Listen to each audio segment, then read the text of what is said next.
Oh, waiting on notification. There we are. Excellent. And we are live. I want to thank everyone for tuning in to a very special edition of Off the Record on the People's podcast this afternoon. We have a magnificent guest with us today, one who is going to give us some amazing information as well as inspiration, and that is none other than the world-renowned scientist himself and student in the ministry, Brother Elijah A. Muhammad. Assalamu alaikum, sir. Wa alaikum salam, sir. And this means a lot to us. You are coming live from Quebec, Canada, That's correct? right. Yes, Yes, sir. sir. But Praise be Montreal, to Canada. yes, Praise be sir. to God. All Yeah, we right, have. excellent. Well, I want to thank you and thank everybody for watching. We want to everybody please go back and watch the first interview we did where we got some high science and mathematics and got to learn a lot about our brother and on a personal level we feel connected to him here at the People's Podcast. But now today we have a specific subject, a very important and heavy subject, but the way the brother breaks it down, it's going to be a breeze. Let's just make sure we all buckle up and let's get straight into it, sir. The question that we are addressing, many questions and many viewpoints on it, but the overall topic today is it possible that the Most Honorable Elijah Muhammad is still physically alive? And man, let's get straight into it. So, Brother Roger Muhammad, how would you answer that question, sir? Yes, sir. Praise be to Allah. Well, first of all, as always, we begin all things in the name of Allah, the Beneficent, the Merciful, who came to us in the person of Master Farrakhan Muhammad, and we thank Allah for His exalted Christ, living Christ, and now Mahdi, the Most Honorable Elijah Muhammad, and of course, we thank them both for the extension in our midst, the Messiah in our midst, as we believe it, and we believe we can also prove it, the Honorable Minister Louis Farrakhan. Yes, sir. So, of course, I greet you and your wonderful audience with the greeting words of peace of Assalamu alaikum. Alaikum salam, sir. I mean, first of all, thank you for this opportunity to actually hold this discussion on this critical topic and hosting and entertaining different points of view, because that's what actually feeds the conversation. If we have different points of view, we learn something new, we get different perspectives, and sometimes we're challenged in our beliefs, and that challenge is healthy in that it forces us to dig a little deeper to what we sometimes may take for granted. And so when answering the question, is it possible that the Honorable Elijah Muhammad is still physically alive? I would argue that the actual answer should not be yes, it is possible. Hold on. Instead, when we take a closer look at the evidence, and there are different areas of proof that we'd like to discuss today if we have time. But really, we inevitably come to the conclusion that the Honorable Elijah Muhammad is not possibly alive. He is necessarily alive. When we say necessarily alive, let me qualify that, if I may, a little bit. Yes, sir. Maybe using a reference in mathematics and formal logic. You see, when we talk about proof, right? If someone says, okay, well, can you put forward proof or evidence? We have to qualify what type of proof we're talking about. So, for example, in mathematics, you might have 7 types of proofs to actually validate a theorem or an axiom. In law, I'm not a lawyer, but I think you have something like 9 types of proof. The highest, of course, and the one that everyone prefers is called a direct proof. So direct proof is, this is I hold a bottle of water in my hands and I'm showing you the bottle. You can see it. That's called a direct proof. Yes, sir. Unfortunately, as we know in science and also in law, sometimes you cannot give direct proof of something. And the question of the Honorable Elijah Muhammad is not isolated in that regard. For example, if you look at the existence of black holes, right? In physics, everyone, I mean, it's become popular knowledge that black holes exist. And, we pretty much take it for granted. They have movies about it. But a lot of people don't know that when it was discovered, you could not directly observe a black hole. It's not possible to just say, well, I'm going to look at a black hole. The moment you're looking at a black hole, you're entering an event horizon and you're dead. So it's not possible. So the physicists who came up with the proof, they came out with a proof by inference. They came out with a mathematical proof, and they came out really in logic and in formal logic and mathematics. A true proof is when you present arguments for which the conclusion necessarily follows. So formally, you have, say, in an argument, you have what you call premises. You have two premises and a conclusion, right? Even lawyers will tell you that. But for your conclusion to be valid, the two premises have to hold true together. If one of the two is not true, but is logical, that's called a false syllogism. And if you read some of the articles by Minister Jabril, he actually talks about syllogism. So that's when your statement is logical, but it's just not true. So now with black holes, we know them to exist because we've been able to make the necessary calculations and equations, and then it was verified empirically that they do exist. So another form of proof, which is the one that we'd like to discuss today, why I say it's necessarily true, is a type of proof in formal logic called reductio ad absurdum, which means that if you make a statement, right, you make a statement and you say that's your conclusion. If that statement invalidates other statements that we know to be true, then it means that it's necessarily false. And so I'll give you a simple example. If we say, well, all dogs are cats, let's just say that I made it, all dogs are cats, and I'm making this. Yes, sir. Well, what happens then is it said, well, necessarily all cats must meow because cats meow. So if all dogs are cats, all dogs must meow. Otherwise, they're not cats because we know cats meow. And because we know that cats do not meow, by necessity, dogs are not cats. You see, so that's a simple example. So as it relates to the question of, is it possible that the Honorable Elijah Muhammad is still physically alive from a scientific standpoint, is that if you really look closely at that question and the answer to it, if your answer is no, you essentially invalidate a number of other statements, a number of other facts that we know to be true.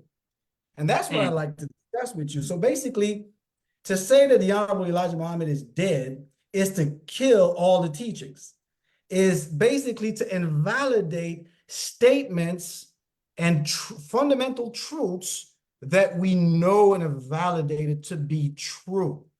And therefore, it can only lead to that conclusion. Moreover, one thing that is often not discussed, because oftentimes when people say, well, the Elijah Muhammad could not be alive. We have a death certificate. We've seen a body, Well,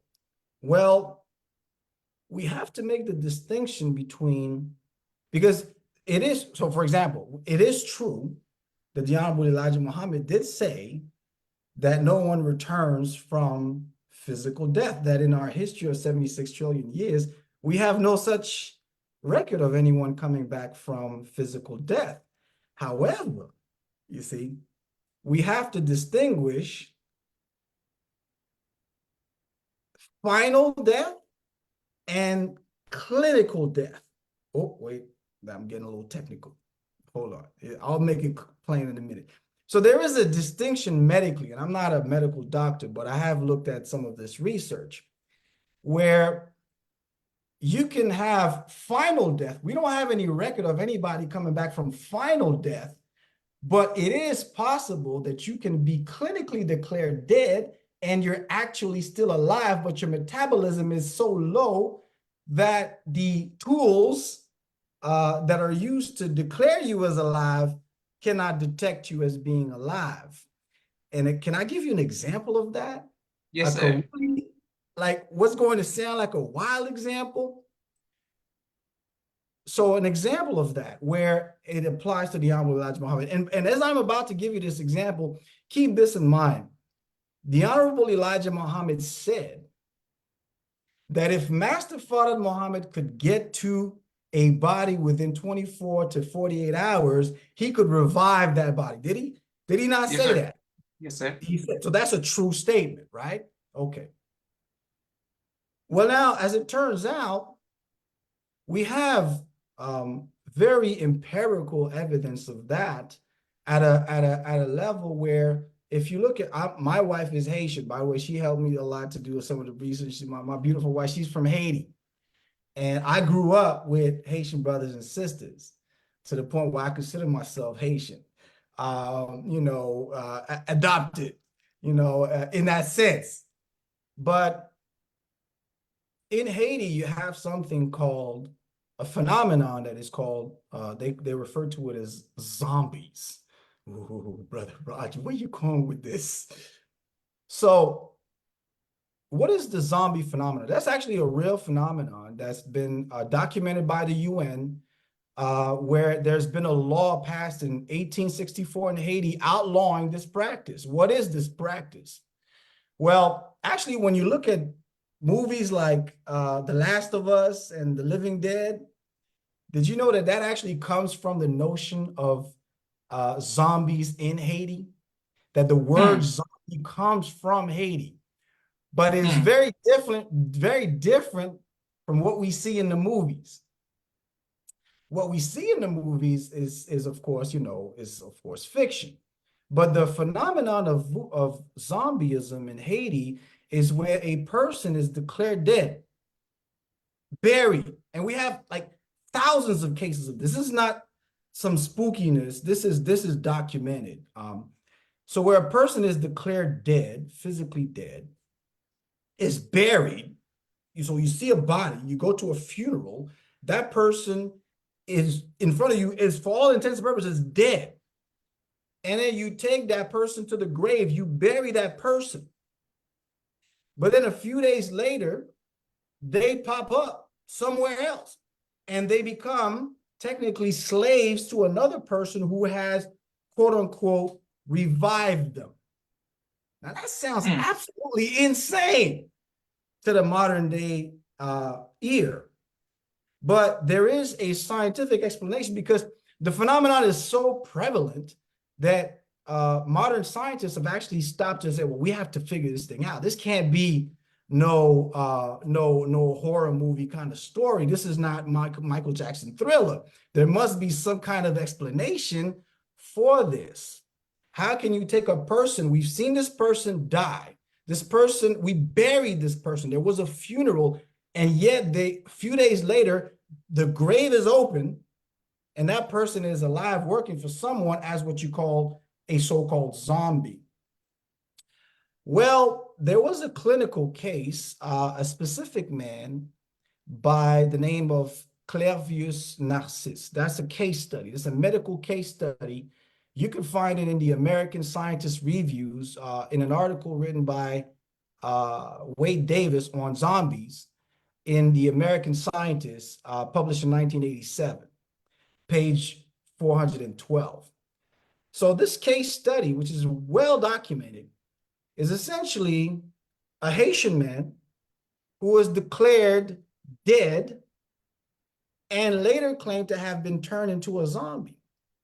Now, the thing about it is this man who was actually declared dead by two American doctors. So two different doctors declared, they looked at the man and said, well, he's dead. And afterward, his family buried the man. The man was buried. There was a funeral.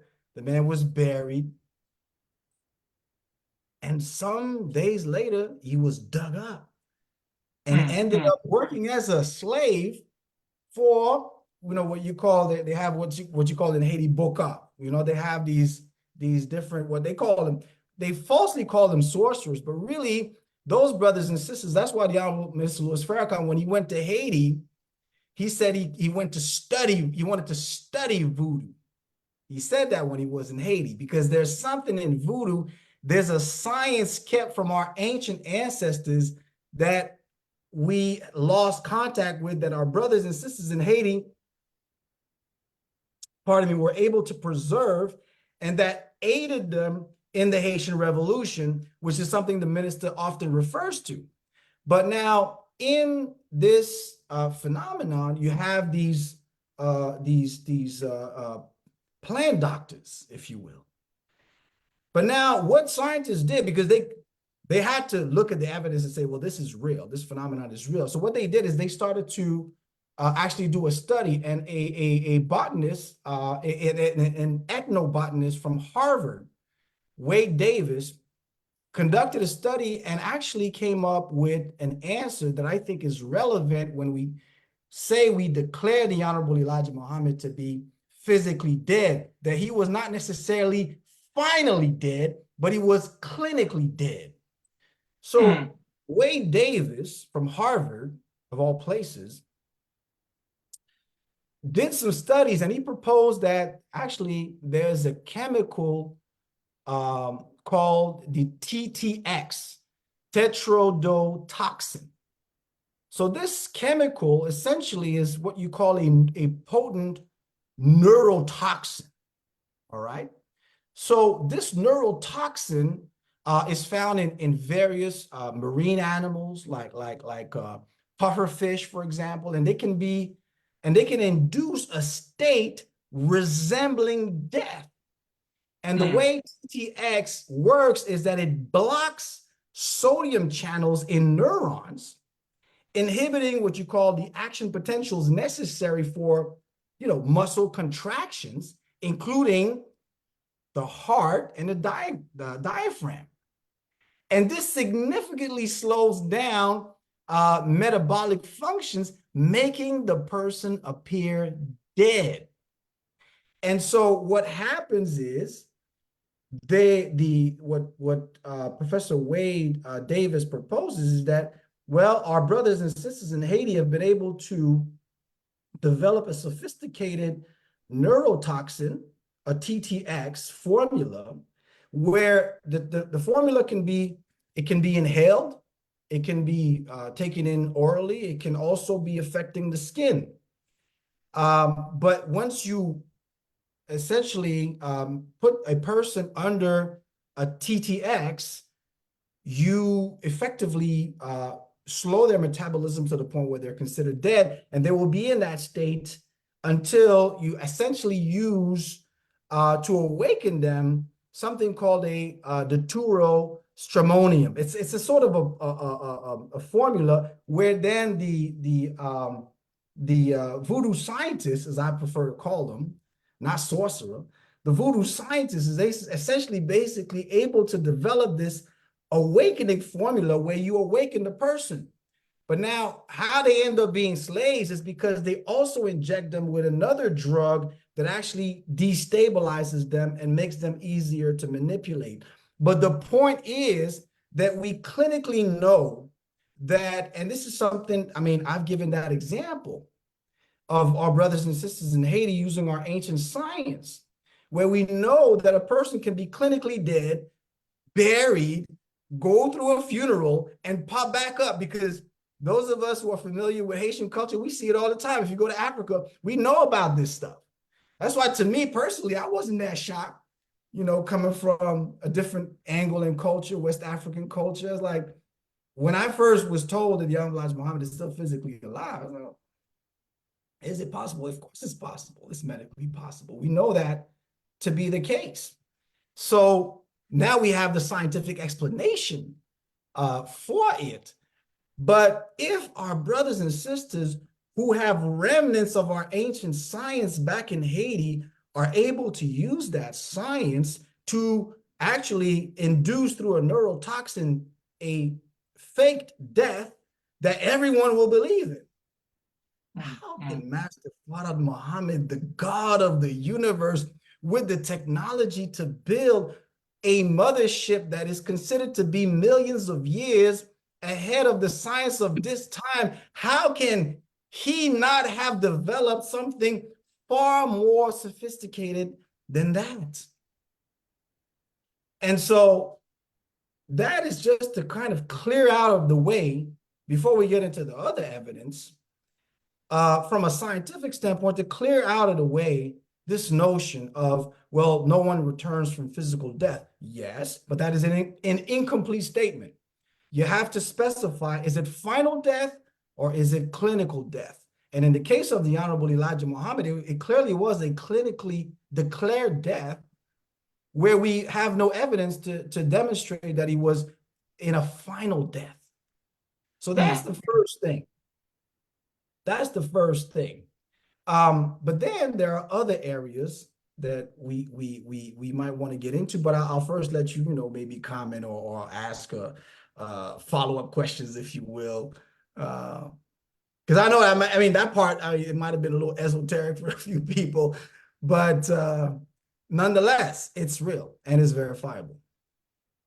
Praise be to Allah. Thank you very much, and thank you everyone who's watching.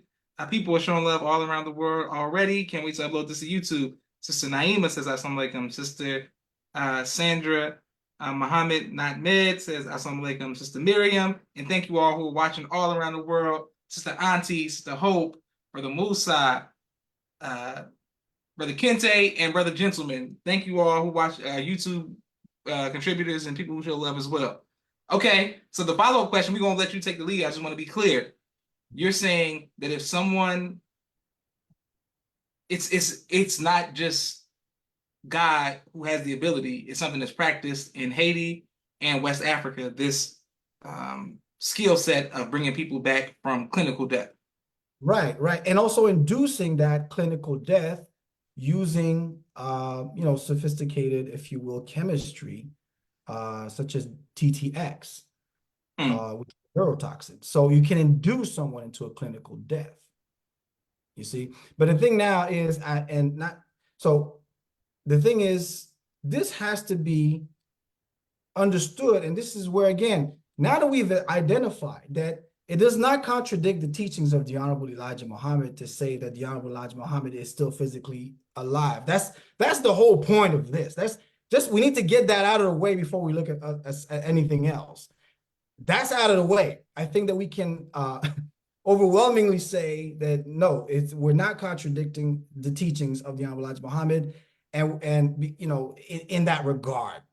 That being said, when we say that he is dead, physically and finally dead, in terms of final death, in that case, however, we do commit this, what I refer to as reductio ad absurdum, where we actually now, that statement is in direct contradiction of facts that we know to be true, and is in direct contradiction of fundamental aspects of what the Honorable Elijah Muhammad said. And so essentially, put it this way, it's again this thing where if we accept this as true, that he is physically dead and it's over, then essentially we might as well leave the teachings. I know that's a very harsh statement. It doesn't make us a disbeliever or a hypocrite if we don't believe, but I'm just trying to help us to understand that if we use mathematical reasoning, there are consequences to some of our conclusions.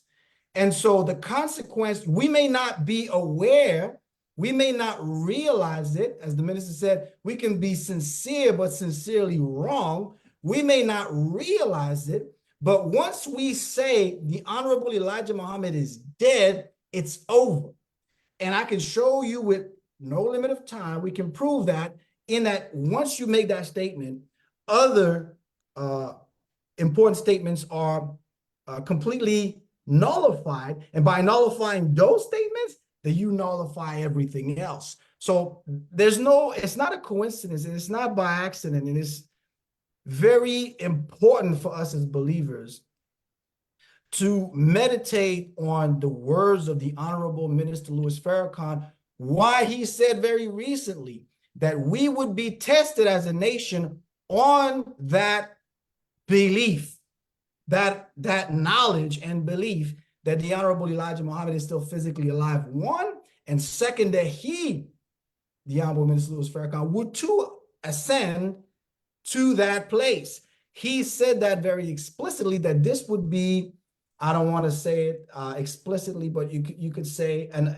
in a way, a type of a second term examination, where the first term we were tested on point number 12, which we may still be tested on, but this time around, the test is, do we accept that the Honorable Elijah Muhammad is still physically alive?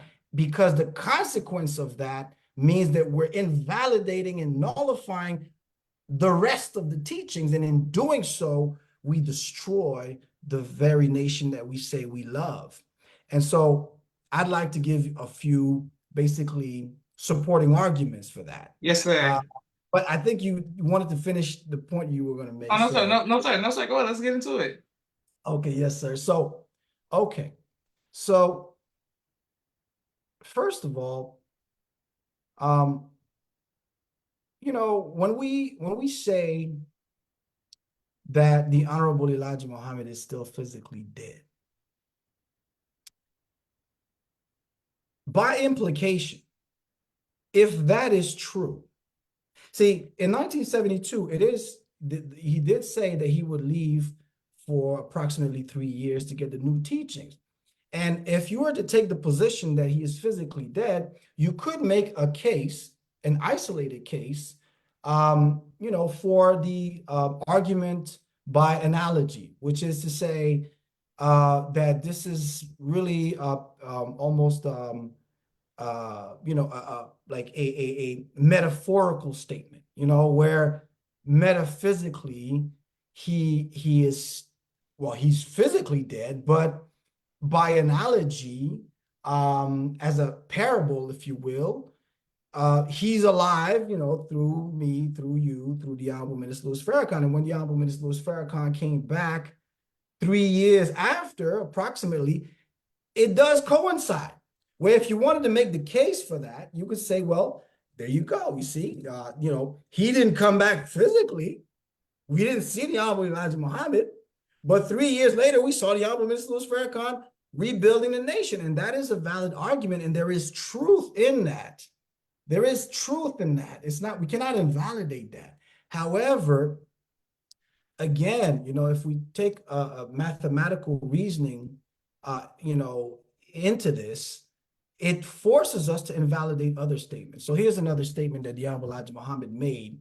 And I want to quote, if I may, the Honorable Minister Louis Farrakhan from the Swan Song, that very, very, very, very critical lecture that he gave. So if I may, and then I'll use this to buttress the point I'm trying to express. So he says, quote, "The messenger of God, I believed he was dead, but I started to work and I finally read Brother Jabril's writings. Is it possible that the Honorable Elijah Muhammad is still physically alive?" And by the way, anybody who would call anyone a hypocrite because they don't believe that the Honorable Elijah Muhammad is still physically alive would have to call the minister a hypocrite in the early stages of his development. So that is an invalidation right off the bat from just reading that alone. So because we can have conversations as believers and we're going to grow from it. But let me continue.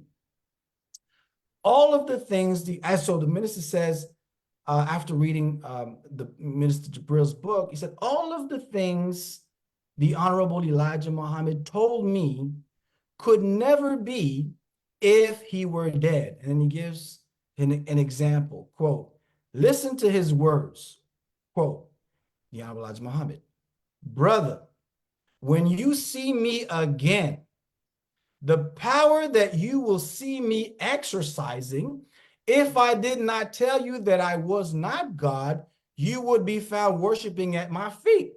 Yes, Now, sir. we heard this, but now what I'm asking us to do is to stop and reason with it. It's not just to say, well, I heard that, brother.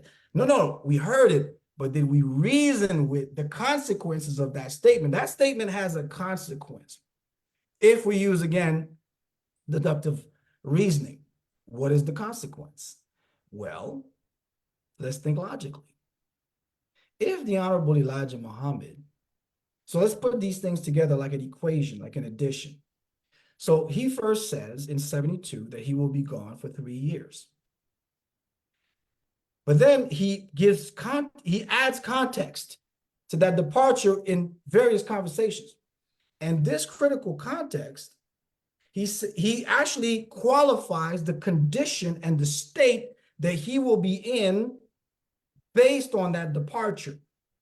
And that state is a level where if he did not tell us that he was not God, we would be found worshiping at his feet. Well, brother, are you that level of God? Have you reached that level as a God? Now, we know we say the black man is God, but I'm asking you, brother Joshua, can you confidently say if the Honorable Elijah Muhammad is alive in you? Because this is the logical deduction. My expectation, based on that statement, if the Honorable Elijah Muhammad is dead, my expectation logically is that what that necessarily means that I have reached that level and that you have reached that level and that Minister Farrakhan has reached that level, although he's pretty much up there, right? He's pretty close. He's getting up there. So I'll exclude him from that equation. But if the statement of him coming back is allegorical, then necessarily what it implies by deductive reasoning is that, well, we will have reached a level of being God to such an extent that if we didn't tell people that we were not God, they would be found worshiping at our feet. I don't think any of us can say that, brother. I mean, you could think a lot about yourself, but it would take a lot of arrogance for any of us to make that kind of statement. So really what that tells you is that he's not only telling you he's going to get the new book, but if he's going to reach that level of godhood, it means somebody had to teach him. He wasn't going to teach himself. So who was going to teach him? Who was going to take him? Who was going to train him? Who was going to raise him? And how could they raise them? You see, you can't teach that level of godhood on Zoom. You know what I mean? So like if I'm trying to say, brother, I'm a black belt, let me teach you how to be a black belt. We're going to take this Zoom class, or I'm going to, do radio in the head. I'm going to transmit my thoughts and you're going to become a black belt master. It don't work like that. Master Farrakhan Muhammad, and again, this is additional context, made a statement that if the Honorable Elijah Muhammad is dead, then again, there's another statement. So we've established one thing. If the Honorable Elijah Muhammad is dead, that statement that if he did not tell us he were God, we would be found worshiping at his feet, that put an X on that one. Not the nation X, but cancel that statement. Meaning that we're saying that the Honorable Elijah Muhammad in saying that was wrong. Necessarily. Not because we're trying to contradict the messenger, but by logical deduction, the consequence of that statement means we invalidate that other statement, which means if we invalidate that statement, then we can validate any statement of the Honorable Elijah Muhammad. Why? Because the Honorable Elijah Muhammad said that if you can prove one word, let me calm down a second. Hold on, let me calm back. If you can prove one word to be false, I will take $10,000 out of my brother's vest pocket. That's right. That's right. If you can prove one word. So if we believe in all the words of the Honorable Elijah Muhammad, then it's like the Quran. You see, scholars of Islam will tell you that if you read a certain ayah in the Quran in isolation, because it has 114 surahs. But if you read a particular ayah in isolation, you might draw an incomplete conclusion. This is something also we find is very common in mathematics, where you use a theorem, but you isolate it, and so you neglect to take into account other theorems that invalidate your equation. That's very common. That's usually how you make mistakes, where you think you have the right answer mathematically, it pans out, but you completely omitted another theorem.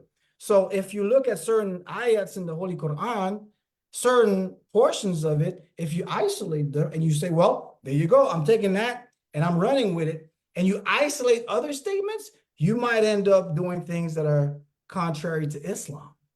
You know, an example is the Quran says, do not approach prayer while intoxicated, right? This is what the Quran says. Yes, sir. Well, if I were to isolate that and make basically a whole assessment on my relationship with intoxicants, I would say, well, you see, the Quran says you can be intoxicated, just don't get near prayer with it. You see how you can Yes, sir. then, Yes, sir. but then you have to look at the other parts of the Quran that fully abrogate and give context to this one, where it says, no, you cannot take intoxicants altogether. So that's an example of how you cannot take a statement of the Hon Elijah Muhammad and isolate it from other statements. You have to look at the statements together holistically. And holistically, that statement about him being ascended to the level of God is only true and only possible if Master Farrakhan Muhammad takes him up to the wheel and trains him and raises him as his exalted Christ. Secondly, Master Farrakhan Muhammad said to the Honorable Elijah Muhammad, he gave him an Arabic Quran.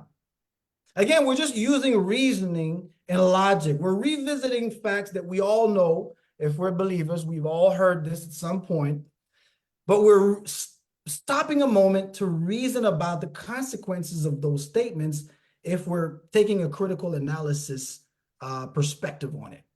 So he said, I'm going to give you, he gave him an Arabic Quran. You heard that one? Yes, sir. Yes, sir. He gave him an Arabic Quran. And then the Hon Elijah Muhammad said, well, I cannot read Arabic. And then he took it back. And then he said that he would give him one written by his own hand. Yes, sir. Yes, sir.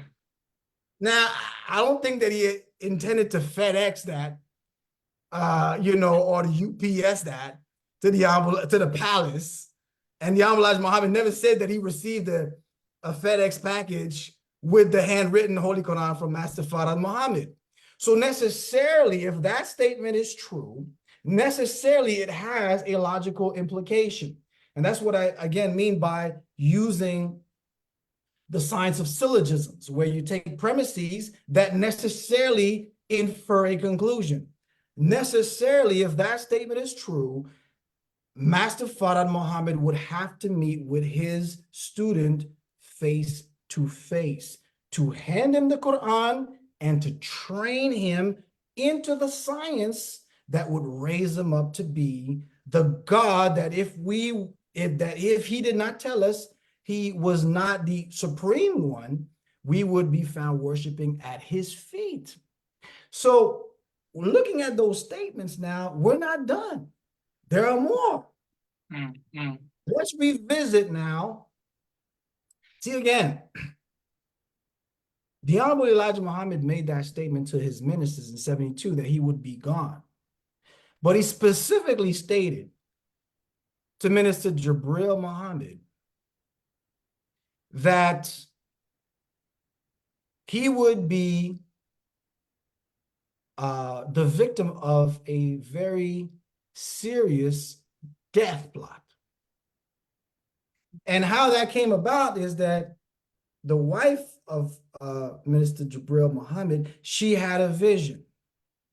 And in that vision, she saw the Honorable Elijah Muhammad in distress. And she told her husband about that vision. And automatically, Minister Jibril the thought that rushed to his mind was the book of Daniel and the angels that would come. And he said he didn't know why he had this thought, but that's the thought that came to his mind. And from that vision of his wife, he reached out to the Honorable Elijah Muhammad with a letter. And the Honorable Elijah Muhammad replied. And so when you look at the reply, that's the letter in the book, Is It Possible That the Honorable Elijah Muhammad is Still Physically Alive, from 1966. We need to pause and read the words and look at their implication, their natural implication. And if I again may quote, so the Honorable Elijah Muhammad said, in the night they came and they took the prey away. And in Isaiah, he makes mention not of death, but of a taking away and escape of the messenger from a death plot against him by the angels. And then he puts in smile. And he says, again. So that means when somebody says again, they want to put emphasis on it. Again, repeating it to make sure you understood. Again, it says he was taken away from the overspreading of wickedness and that which makes desolate. So when we look at all the history of the Honorable Elijah Muhammad, the only overt death plot was right after the departure of Master Farrakhan Muhammad, when he was on the run from the hypocrites from city to city. And they were trying to kill him. And one tried to kill him, tried to pull the trigger, and it didn't work. And he said, Allah got you. And that, lo and behold, was a sign of a future plot. Now, the plot of the enemy would be much more sophisticated. And again, we have to group statements together. That's combinatorial logic. The Honorable Minister Louis Farrakhan, and I encourage believers, after this podcast, go back and read articles from Minister Jabril Muhammad. Read the book again, Is It Possible the Honorable Elijah Muhammad is Still Physically Alive? Read the articles from Mother Tainetta Muhammad, one of which I want to address today. Read and listen to Savior's Day 1981. Study it by the Honorable Minister Louis Farrakhan. But now, when you take all of these elements together, the death plot that he believed was coming to him, what form was that death plot going to take? See, when you, and here's an article that that I read years ago, and that I dug up, and out of all the articles, I would highly, highly, highly, highly recommend that everyone read that article by Mother Tainetta Muhammad. You can find it online. It's called "They Think I'm Going to Die." Okay. And I have it right here. So in that article, it's actually a two-part series. You can read the other part, which is called "The Story of Joseph and the Wicked Plot Against Him by His Brothers." Why is that relevant? You see, when we talk about a death plot, one of the mortal enemies of the Honorable Elijah Muhammad was one of his very own, Caleb, right? Now, toward the end, we know that the people who would conspire against the Honorable Elijah Muhammad were very, very close to him. And if the Honorable Elijah Muhammad in 1966 knew there was a death plot, knew that he would escape death, and stated it explicitly, said, there's going to be a death plot. So you cannot take the 1972 statement about him going away without taking the consideration the causal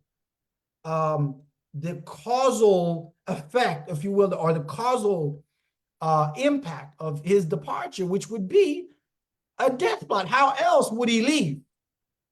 Because that actually makes sense. If you think about it logically, it makes perfect sense. So let's think about it again. He leaves. He has to go back to his teacher to become this like supreme level God under the supreme God. So he has to go. How's he going to go? He's among us. Think about it. How's he going to go? In what way? What form is that going to take? Well, the perfect opportunity is if he is taken away from a death plot. If there is a death plot against him and he is put in a situation where he is near death, and he said in 72 that everyone would think I'm dead. So if everyone thinks he's dead, see, the enemy, if you look at the records of the FBI, if you look at the memos, if you look at some of the approaches of how they would try to disrupt our movements, they knew that if they were to outright kill the Honorable Elijah Muhammad, that this country would have burned. The same with the Honorable Minister Louis Farrakhan. There's no way that could have gone by. But what did the Honorable Minister Louis Farrakhan say in 1981 when he talked about the prostitutes who were in that room? Sir. Right? What did he say? That those are, see, I'm not a lawyer. Brother Saad can maybe, and my brother Makandad can please help me out here if I make a mistake, but that's called an external witness. And it's a witness with no skin in the game. Meaning that if we say, we purport that there was a death plot, and say, well, there's no death plot. That's preposterous. Okay, well, what evidence do you have? Well, I have external evidence. And the witness has there's no, if you will, there's no incentive. There's no motive. There's no prior motive for a prostitute to go and make up a story like this. There's no motive. But what was the statement? The statement was that those were doctors, by the way. Those were doctors, not hired assassins, not snipers, doctors who said, they said, we took care of that problem non-violently. Yes, sir. If they were setting up the Nation of Islam in the background through their agents to take a direction of, as Edgar Hoover says in his memo, self-improvement, not the kind of self-improvement that we're studying that's going to make us God, but an inoffensive Orthodox Muslim, no offense to my Orthodox Muslim brothers and sisters, but a softer, non-nationalistic, non-pro-Black sort of version of watered down, non-threatening, if you will, quote unquote, Nation of Islam. How are you going to set up your man to be in power in the background? Not to say that the man used actually was necessarily a bad person, but could have forces behind that were moving them into power.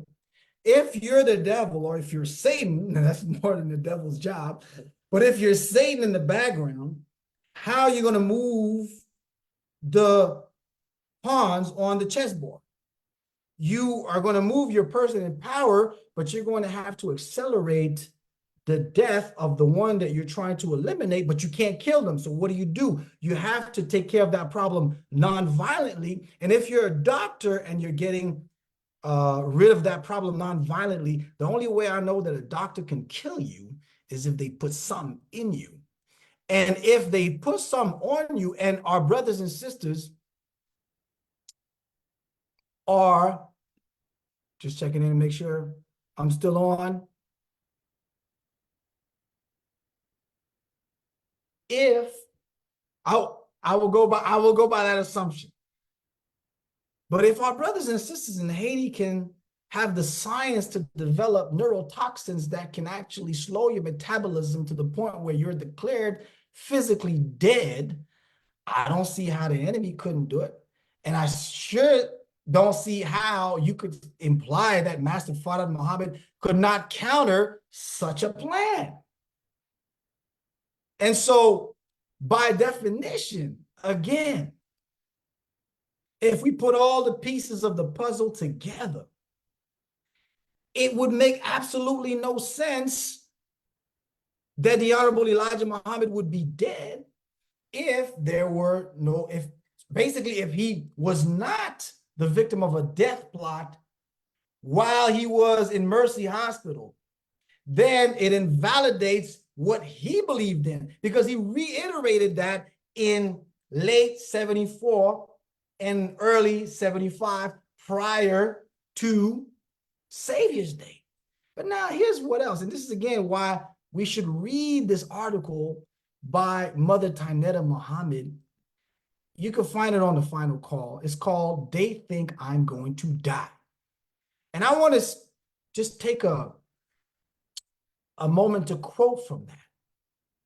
She says, quote, "In December 1974 or early January 75, while the Honorable Elijah Muhammad was yet in Mexico, he was coming out of a coma and asked me to close and lock the door."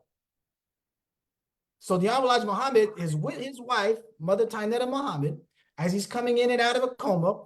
And then he wants to talk to her. He says, close and lock the door. That means that whatever he was about to say was so critical, but also secretive, where he did not want anyone else to hear it. That's important. We're piecing this thing. So she says, yeah, so basically to close and lock the door, which separated him from a few persons who were at the scene. And then she says, he shared with me the above words in the course of the conversation that I have quoted as the title of my article. The idea of death never occurred to me concerning the person of the Most Honorable Elijah Muhammad. I knew from his teachings that his apparent illness, look at the choice of words, apparent illness. Let's look up the word and clear the word apparent.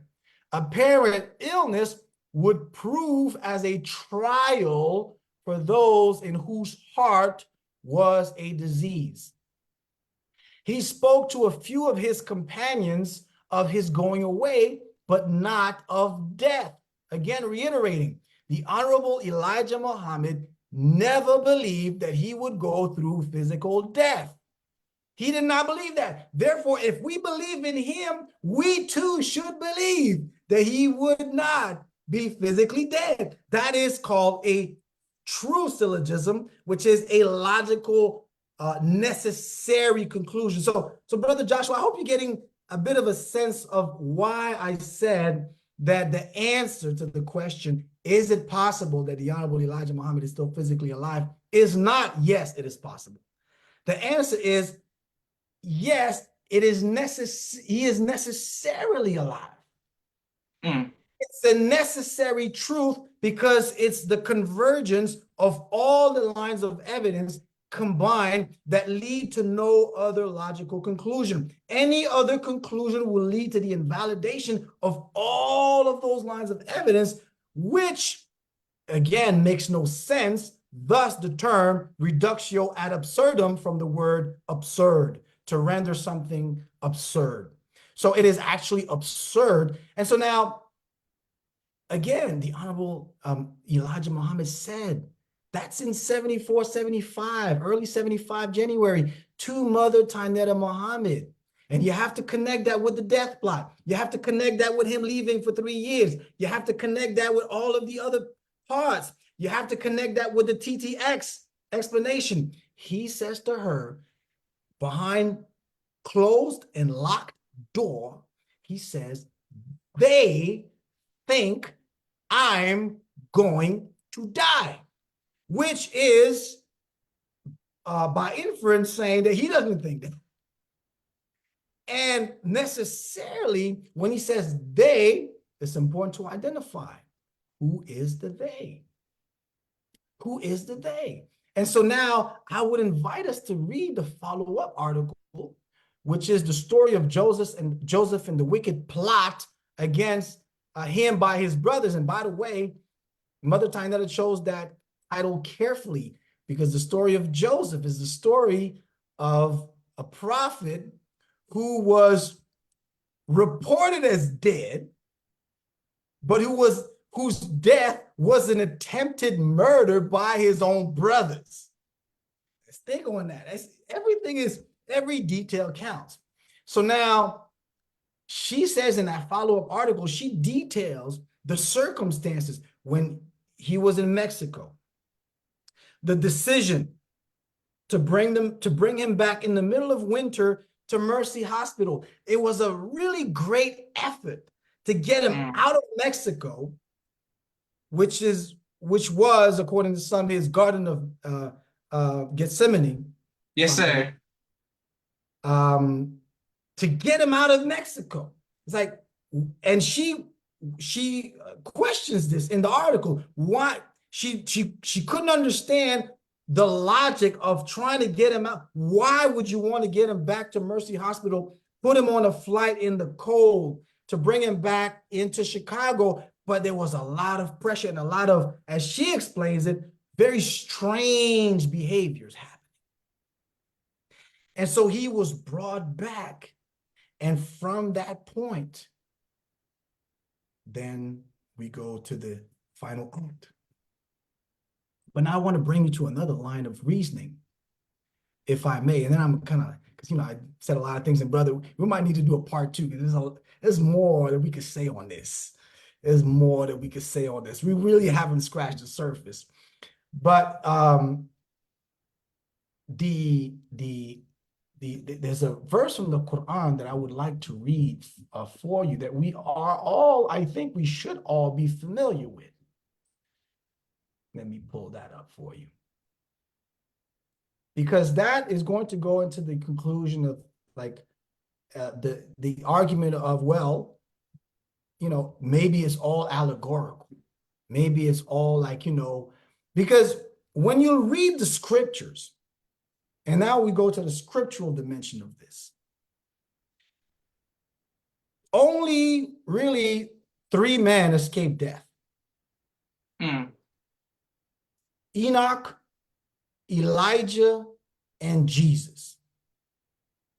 And in the Bible, again, we know this, but let's reason together on this. When Elijah is taken up, he escapes death, right? There was a death plot against Elijah by Jezebel. If we study the Bible, there was a death plot. He was a problem for that state at the time, and Jezebel had a plot to kill him, and he escaped that death plot. And ultimately, he was taken up into a chariot of fire. Now, put yourself in the shoes. Now, we know 75% of the Bible teaches Hon Elijah Muhammad is prophecy and refers to him. That so much we know he said. And he did say that he is the Elijah of the Bible. Right? He did say that. So we would expect that the Elijah of the Bible is not the one that escaped that physical death. But how did he escape it? According to the prophecy, he was taken up in a chariot of fire. Now, put yourself in the shoes of a desert Bedouin, a Hebrew, an Arab, or an Aramean, and you don't even know what a cell phone is. You don't even know what a phone is. You don't know what a television is. You don't know what electricity is.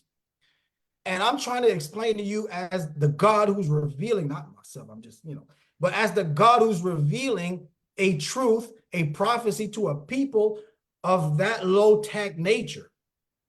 I'm trying to make them understand what a baby plane is. How, in modern terms, we can understand what a baby plane is. We have the technological, if you will, maturity to understand that concept. But in those days, you couldn't. So the closest thing to a motor vehicle is the chariot. And so if something is in the sky, I said, well, it must be a chariot because it's the only vehicle that I know of. So I call it a chariot. And then if it's got lights and beaming lights, you don't know what electricity is. You don't know what a lighting system is. So you say, well, it's a chariot of fire. Like the pillar of fire that was over the children of Israel when Moses was taking them out, right? That Same trend. So now a chariot of fire takes Elijah away, who had escaped from a death plot. So how do you interpret that? How do you interpret that outside of its obvious meaning? Where if you translate that in modern terms, the only explanation, because again, it's all logical, combinatorial logic. If the Honorable Elijah Muhammad is who he says he is, and if we believe him to be that, and we believe his words, he says he's the one fulfilling that scripture. So how does he fulfill that scripture? That's the question. How does he fulfill that scripture? Answer me that. How does he fulfill that scripture of being taken up into a chariot of fire, which is obviously a baby plane? But it doesn't stop there, because then we go to the Holy Quran, Surah Al-Nisa, verses 157 to 159, where it says, Bismillah ar-Rahman ar-Rahim. And for their saying, again, the Honorable Elijah Muhammad said, I'm the Jesus, and so is the Honorable Minister Farrakhan today. It says in the Quran, quote, and for their saying, we have killed the Messiah, Jesus, son of Mary, the messenger of Allah, and they killed him not, nor did they, see, there's a subtlety there. No, please, there's a subtlety there. They killed him not, but then there's a comma, and then it continues giving you an alternative path. You may think it's the same thing, but it's an alternative path. It says, nor did they cause his death. Think about that for a minute. Killing and causing death. If I'm a killer, if I'm a sniper, if I shoot you, I'm a killer. I killed you. But if I'm a doctor, like the ones who were in that room talking about they handled that problem non-violently, I didn't kill you. I caused you to die. And the Quran foresaw that provision and put it in there between commas. And nor did, just in case, because they did try to kill him when he was running away from the hypocrites overtly. Somebody pulled a gun and tried to shoot him. So yes, they didn't. So they didn't kill him. So that's the first time when Master Father Muhammad saved them. But then it says, nor, and it ends with, nor did they cause his death. And then it says, on the cross. But he was made to appear as such. And certainly those who defer therein are in doubt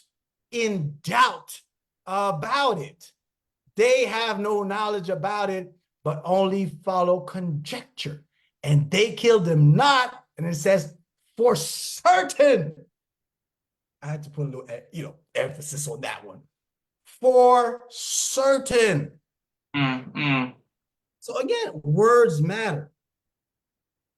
So I'm asking the question again. Is he just the Jesus and the Elijah of the Bible, or is he also the Jesus of the Holy Quran, according to our belief? No offense to anyone else who believes something else. I'm talking if you're a believer, right? And if you're not, we'd be glad to come back and explain to you why we believe that. We'd be glad to do that. But if you are a believer in the words of the Honorable Elijah Muhammad, and you read that scripture, well, what do you say?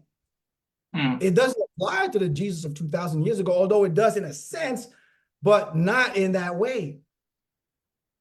But then you say, well, brother, that's an allegory, the same way the cross is an allegory. That's an argument we could make. So the cross, it says the cross, well, the Honorable Elijah Muhammad, no, he was not put up on no cross. So, brother, you see, that's an allegory. Oh, well, that's, again, an incomplete mathematical statement. It isolates other variables that we need to call into play into this equation. And the other variable is, well, if there is a part of the term cross that is an allegory, let's actually study.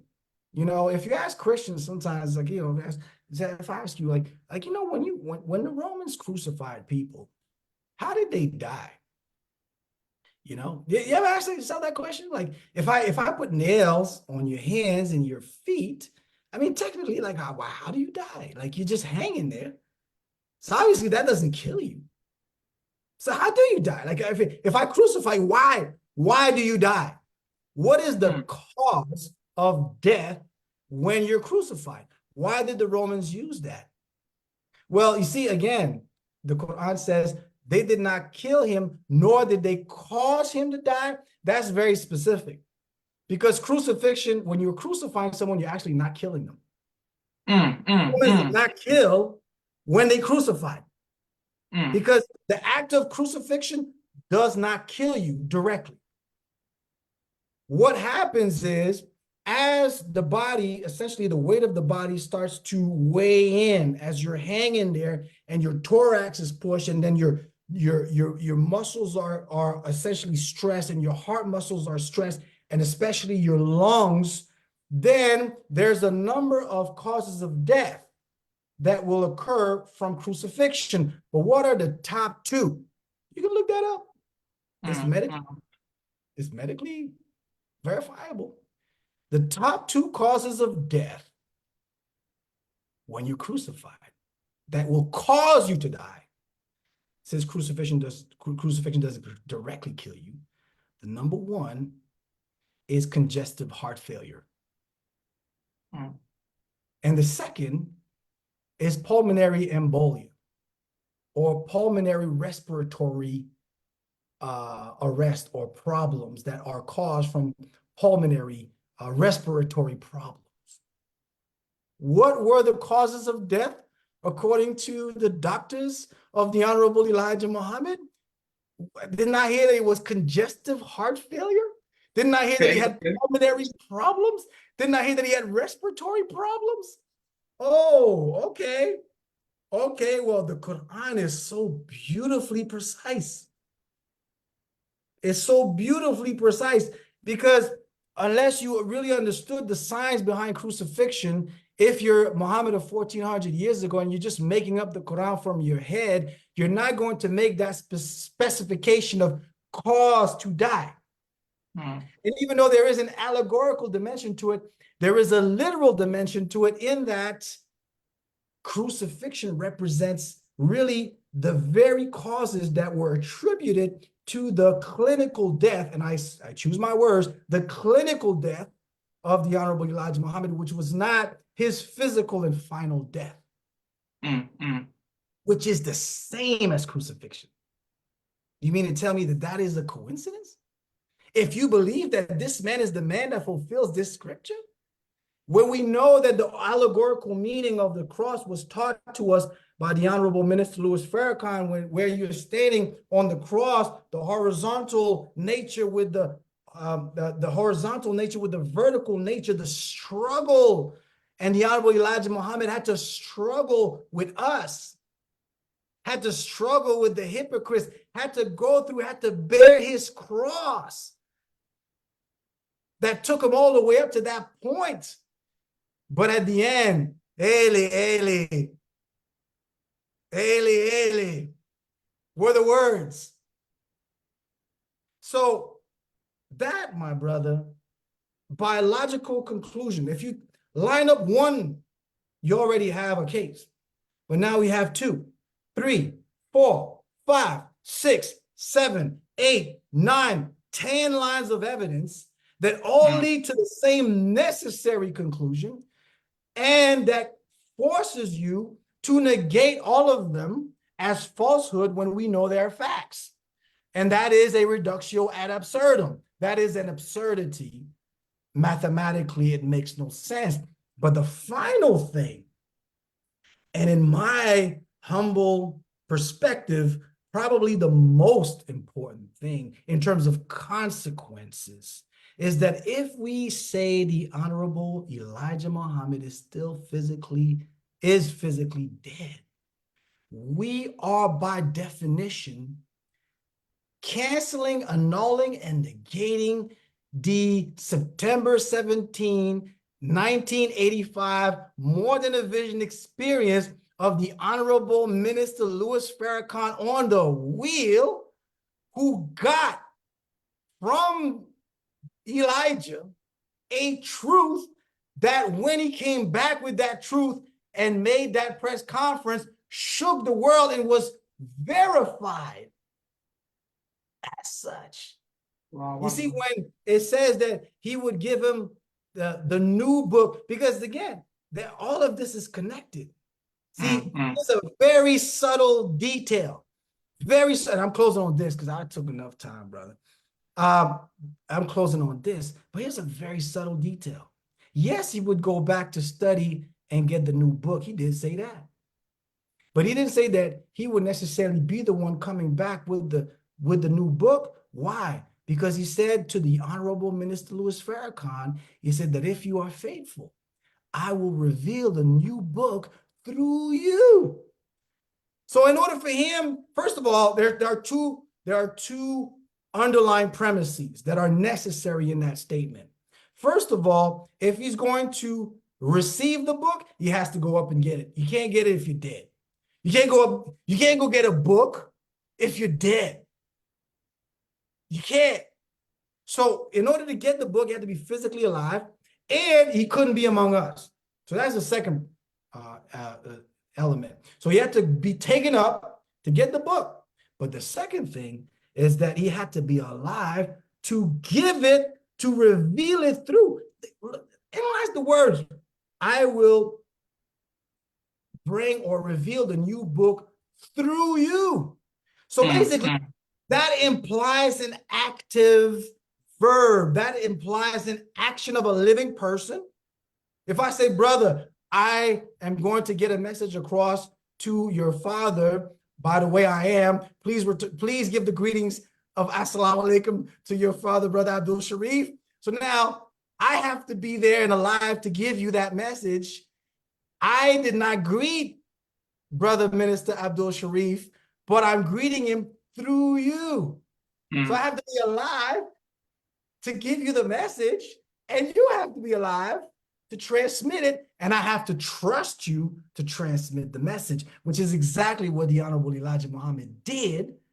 And if you notice, there was a scroll that unrolled. That's right. That's right.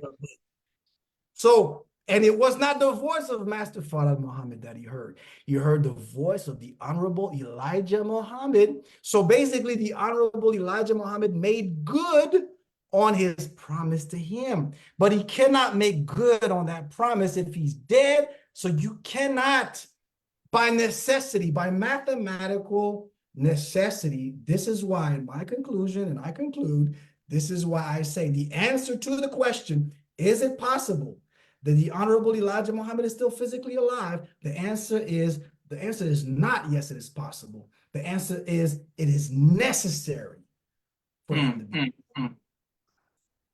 And my brother, on those words, I'm going to conclude on that, at least for this part. Inshallah, we begin. Praise be to Allah. And brother scientist and student minister has been teaching, Brother Roger A. Muhammad. So many people will bear witness. Walaikum salam, Sister Sophia, Brother Hoy, or Brother Daniel E. Some people bear witness. Brother Duke, brother from always holding it down and representing from Canada all the time in the comments. Thank you very much. And of course, Sister Sandra Muhammad is bearing witness. Thank you, everybody who's showing love. My wife will help me so much. We're digging up some of the articles. Shout out to my lovely wife, Sister Sandra. All praises due to Allah.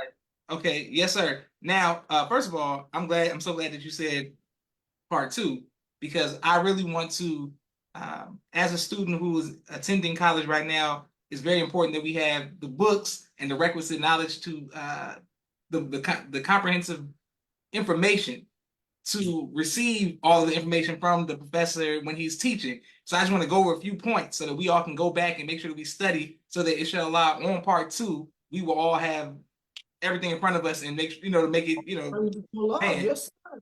Yes, sir. We got to make this a series. I love this. I want to go back to 1981. The minister speaking about the prostitutes. That lecture. That's a point I always make to people. Where can we find it on YouTube? How can we afford that? Yes, the beauty about the internet, the beauty of YouTube and Google is that now you could just go, but here's the thing now, that they've made it increasingly difficult to do research about, the minister on YouTube. I've experimented this, and because I know how to design these algorithms more or less, no, actually I do. And I know how it works behind, like, under the hood. And so I know that those things were tweaked manually, where the algorithm is going to do something, but you instruct it to do something else, where you blocked a certain types of queries. And it's unfortunate, because again, if you believe that the Honorable Minister Louis Farrakhan is wrong, if you believe all the things that you say about him, well, censorship is not the way. Let's engage in conversation. He said he's ready to take on the world, with the truth that he has. And if you believe he's wrong, then, tell the truth, and that will be enough. But of course, you can do that. But now what you should do is make sure you put, when you do your search, put it in quotes, and now, you know what, I'm not going to say too much now, because then they might switch the algorithm again. So I might do a little document on how to do better search, and I'll send it through you after part 2. I'm not going to say it just yet. Okay, yes, sir. So we want to deal with the prostitution story. But that is definitely available on. Yes, sir. And the lectures, I mean, the articles of Mother Sinetta, do we go to the final call? Do we just Google them? Yeah. So yes, that's another one where it's sometimes a bit difficult to find articles from Mother Tinetta for 2 reasons. Well, yes, the one I stated, but also back when the final call .com website was done, I think that people didn't necessarily have concepts of search engine optimization, information architecture, which, by the way, final call, if you need help, I'm glad to volunteer some help. But it makes it a little bit difficult to run search efficiently. So there are some indexing algorithms that would help with that, but you have to do a little bit extra work. But you can find them on finalcall.com. And if you can't find them, we'll make sure to make a compilation of those. And inshallah, the book that I'm planning on releasing October 7th, which is on that topic of why we believe the Honorable Elijah Muhammad is still physically alive and in power. My intention is to bring to light all of these gems from Mother Tinetta Muhammad, from Minister Jabril Muhammad, interviews with Brother Joshua Farrakhan and Brother Abdul Rahman, and the statements from the Honorable Minister Louis Farrakhan, and put it together and add a layer of logical and mathematical reasoning along with some of the scientific evidence. But you can find it on the final call. And for the Savior's Day 1981, my best advice would be go on www.store.finalcall.com and order a copy. If you don't want it delivered, you can get an MP3. So go on store.finalcall.com, look for Savior's Day 1981 to get the integral lecture. Which, by the way, it's difficult to get the integral lecture sometimes. There are parts of it that are a little bit cut, but look for the integral one, because there are a lot of key elements in it. Because it's very long. Maybe that's why they edited it. Yes, sir. Praise be to Allah. And I look forward to doing the research as well. I wanted to make sure that it's so much. That's what I'm saying. I'm glad you said part 2, because there's so many. I mean, first of all, thank you again. let's give him a more round of applause. Brother, you did an amazing job. Brother, yes, and I was anything of value that was said is from Allah, Elijah, and Farrakhan, and only the mistakes of mine. And so so I hope that to the best of my ability, I was able to contribute to the conversation. Okay, yes, sir. And then the sister said that the sister was putting articles in the chat earlier on Facebook. Praise be to Allah. Thank you all for putting the articles in there. And your wife just put the YouTube link. Thank you very much, ma'am. in the article, and then we have to upload it to YouTube. So make sure everybody Yeah. search. And study, because when you study meticulously, after reading those articles, and this is not a cheap plug for people to come back and review this again, but after you study those articles, you come back and you listen to some of the arguments, you'll be able to put together these arguments in your head. You don't need to be a scientist to do that. You'll start putting together all like A, B, C, 1 + 1 = 2. It becomes so self-evident and necessary. Praise be to Allah. And thank you all very much, everybody who's watching and showing love all around. Thank you, Sister Dejan. Thank you, Brother Daniel E., Sister Sandra, everyone who continues to show love. Okay, now, got to put you on the spot, as 2 minutes said. I know you got to get permission and all of that, but we got to get you back as soon as possible for part 2. So we'll discuss right away when we get offline. I want to give it at least 2 to maybe 3 hours, no time limit, for us to go step by step and get, because what you just laid out, I have follow-up questions, but that would take forever on tonight. So I want to know, once we get permission, can you come back and get it out this week, inshallah? Yes, sir. Absolutely. Once I get permission, I'm first and foremost, the number one thing that I try to be is a believer and a soldier. So I follow orders and instructions. So I will go to my chain of command, brother, student minister Arthur in New York, who's always helping me out, always open, always there to answer questions, always supportive, and a good shepherd to the students, shepherds, trying to be shepherds.